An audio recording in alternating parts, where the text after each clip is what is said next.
ভারত আর রাশিয়ার BrahMos 2 hypersonic missile এবার গোটা বিশ্ব কাঁপাবে। কেননা অলরেডি ব্রহ্মোস মিসাইলের তাণ্ডব গোটা বিশ্ব দেখেছে যে কতটা খতরনাক ছিল এই মিসাইল, যাকে পাকিস্তান আর চীনের বেস্ট এয়ার ডিফেন্স সিস্টেমও ঠেকাতে পারে। এবার জাস্ট কল্পনা করুন, ব্রহ্মোস সুপারসনিক মিসাইল ছিল যা প্রায় ম্যাক 3 গতিতে হামলা করে। তার জায়গায় যদি ভারত এমন একটা মিসাইল লঞ্চ করে যেটা হাইপারসনিক হবে, অর্থাৎ ব্রহ্মোসের চেয়ে দ্বিগুণ গতিতে অ্যাটাক করবে, সেক্ষেত্রে আশা করি বলার অপেক্ষাই রাখে না যে শত্রুপক্ষের কতটা মারাত্মক পরিণতি হতে পারে। এটাকে মাথায় রেখেই এখন যেহেতু রাশিয়ার প্রেসিডেন্ট ভ্লাদিমির পুতিন ভারতে আসছে, সেই সুযোগে দুই দেশ এই ব্রহ্মোস 2কে নিয়ে বড় সিদ্ধান্ত নিতে পারে। এই মুহূর্তে দাঁড়িয়ে রাশিয়ার ডিফেন্স সেক্টরে যেভাবে আইসোলেট হয়ে গেছে, ফান্ডের কমতি দেখা দিচ্ছে, এমনকি ওদের রপ্তানিও মারাত্মক হারে কমে গেছে। এমন অবস্থায় রাশিয়া ভারতের সাথে মোটামুটি মেজরিটি গুরুত্বপূর্ণ ডিফেন্স টেকনোলজি শেয়ার করতে রাজি আছে।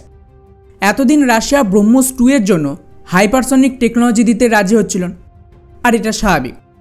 এমন একটা হাতিয়ার যা গোটা বিশ্বে আর কারোর কাছে নেই, এমন টেকনোলজি কেউ সহজে অন্য দেশকে দিতে চাইবে না। কিন্তু রিসেন্টলি ভারত প্রমাণ করে দিয়েছে যে আমাদের রাশিয়ার প্রয়োজন নেই, আমরা নিজেরাই হাইপারসনিক টেকনোলজি তৈরি করতে সক্ষম, যার আওতায় না কেবল হাইপারসনিক গ্লাইড ভেহিকেল বরং রিসেন্টলি হাইপারসনিক ক্রুজ মিসাইলেরও টেস্ট হয়ে গেছে। হ্যাঁ, সেটা আলাদা বিষয় যে ভারত এই হাইপারসনিক ক্রুজ মিসাইলের ব্যাপারটা অফিশিয়ালি মানেনি, গোপনীয়তা বজায় রাখা হয়েছে এবং এটা জরুরিও যতক্ষণ না ফাইনাল টেস্ট হচ্ছে।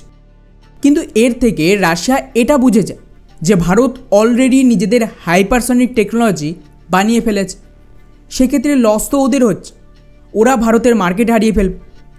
যাকে নিয়ে রাশিয়ার মিডিয়া স্পুটনিক তো নিজেও রিপোর্ট করেছে যে এই মুহূর্তে ভারতের সম্পূর্ণ ফোকাস এই হাইপারসনিক মিসাইলের ওপরেই রয়েছে। ফলে এটাকে কাউন্টার করতে এবং প্রফিট কামাতে এখন রাশিয়া নতুন করে এই ব্রহ্মোস 2 প্রোগ্রামকে রিভাইভ করতে চাইছে প্রেসিডেন্ট পুতিনের ভারতে আসার সময়।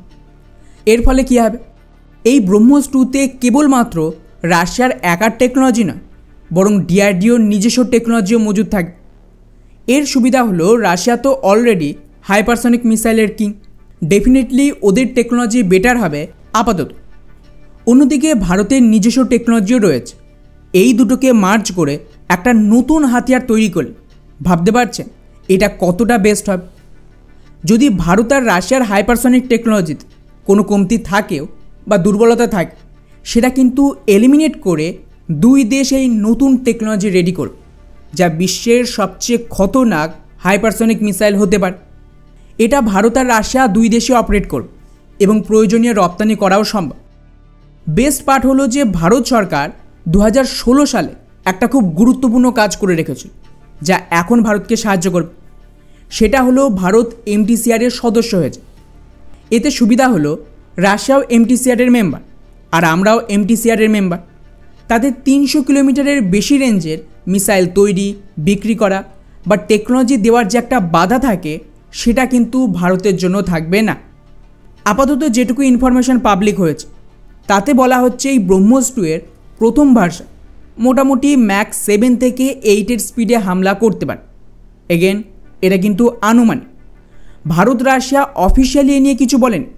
স্পিড কেমন হবে তা তো ডেভেলপমেন্টের পরেই বোঝা যাবে। বেস্ট পার্ট হলো এর রেঞ্জ। বলা হচ্ছে যে এই মিসাইলে জিরকন মিসাইলের স্ক্র্যামজেট ইঞ্জিন ব্যবহার করা হবে, যা প্রায় 1500 থেকে 2000 কিলোমিটারের বেশি রেঞ্জ দেবে।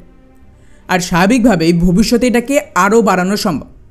যেমন ব্রহ্মোস মিসাইলের শুরুতে 290 কিলোমিটারের রেঞ্জ ছিল, এখন সেটা 800 কিলোমিটার করা হচ্ছে। তবে আমার প্রশ্ন হলো, রাশিয়া তাদের এই স্ক্র্যামজেট ইঞ্জিনের টেকনোলজি কি ভারতের সাথে শেয়ার করবে? এটাই মূল টেকনোলজি।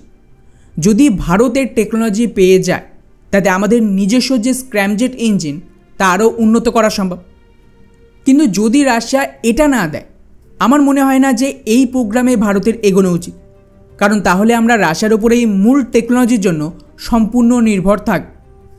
এছাড়াও এই ব্রহ্মোস 2 মারাত্মক স্টেলদিও হবে, যাতে রাডার সিগনেচার কম হয়।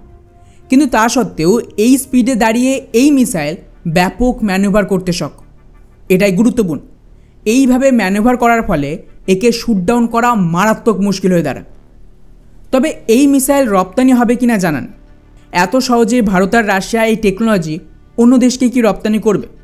করলেও এর জন্য আলাদা মিসাইল তৈরি করতে হবে, যেখানে রেঞ্জ কম হবে, স্পিডও কিছুটা কম রাখার সাথে কিছু নির্দিষ্ট দেশকে এগুলো বিক্রি করা হবে। এখন বাকিটা তো পুতিনের ভারত সফরেই জানা যাবে অ্যাকচুয়ালি কী সিদ্ধান্ত নেওয়া হয়েছে।